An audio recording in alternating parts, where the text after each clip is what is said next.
You can't think of pirates without thinking of buried treasure. Likewise, you can't think of buried treasure without thinking about a treasure map.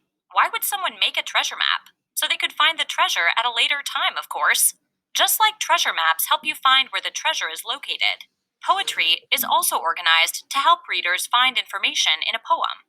So, how do poets organize poetry? Well, you don't need to wait for a peg legged, parrot wearing treasure hunter to draw a map. Let's go!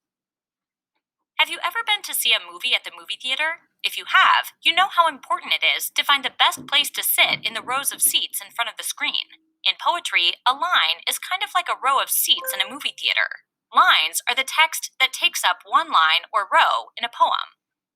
Poems can have any number of lines. How many lines can you find in the Ken Nesbitt poem, The Cough? The Cough by Ken Nesbitt.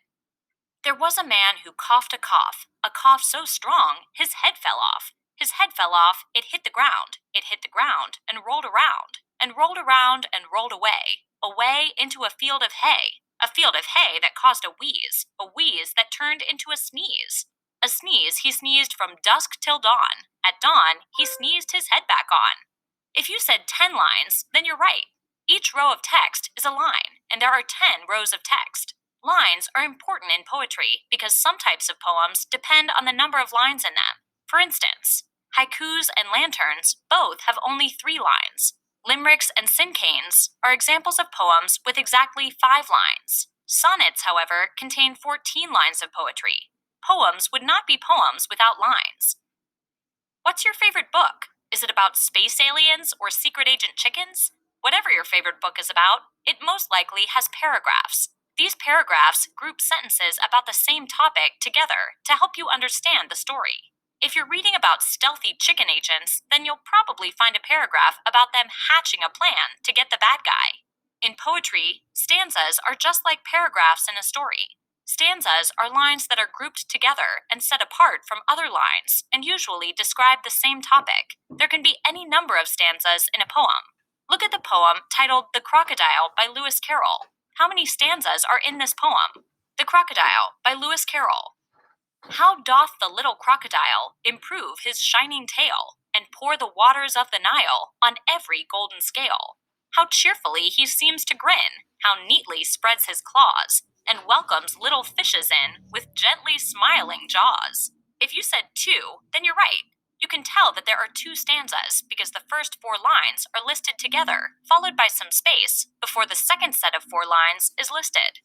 The first stanza talks about the crocodile's tail, while the second stanza talks about how he hunts fish. If you were a fish, you probably wouldn't think the crocodile's jaws were gentle or smiling. Yikes!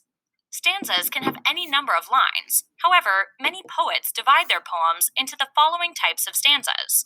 Couplets have 2 lines. Tercets have 3 lines. Quatrains have 4 lines. Quintains have 5 lines. And sestets have 6 lines. Look at the poem My Shadow by Robert Louis Stevenson. How many and what type of stanzas does the poet use in this poem? My Shadow by Robert Louis Stevenson. I have a little shadow that goes in and out with me, and what can be the use of him is more than I can see. He is very, very like me from the heels up to the head, and I see him jump before me when I jump into my bed. The funniest thing about him is the way he likes to grow. Not at all like proper children, which is always very slow. For he sometimes shoots up taller, like an India rubber ball, and he sometimes gets so little that there's none of him at all. He hasn't got a notion of how children ought to play, and can only make a fool of me in every sort of way. He stays so close beside me, he's a coward, you can see. I'd think shame to stick to Nursey as that shadow sticks to me. One morning, very early, before the sun was up, I rose and found the shining dew on every buttercup, but my lazy little shadow, like an errant sleepyhead, had stayed at home behind me and was fast asleep in bed. The poem has 4 stanzas with 4 lines in each stanza. Stanzas with 4 lines are referred to as quatrains. Without a shadow of a doubt, poems wouldn't exist without lines and stanzas. All poems contain lines and stanzas. A line is a row of text in a poem, similar to a row of seats in a movie theater. A stanza is a group of lines that are set apart from other lines, similar to a paragraph in an essay.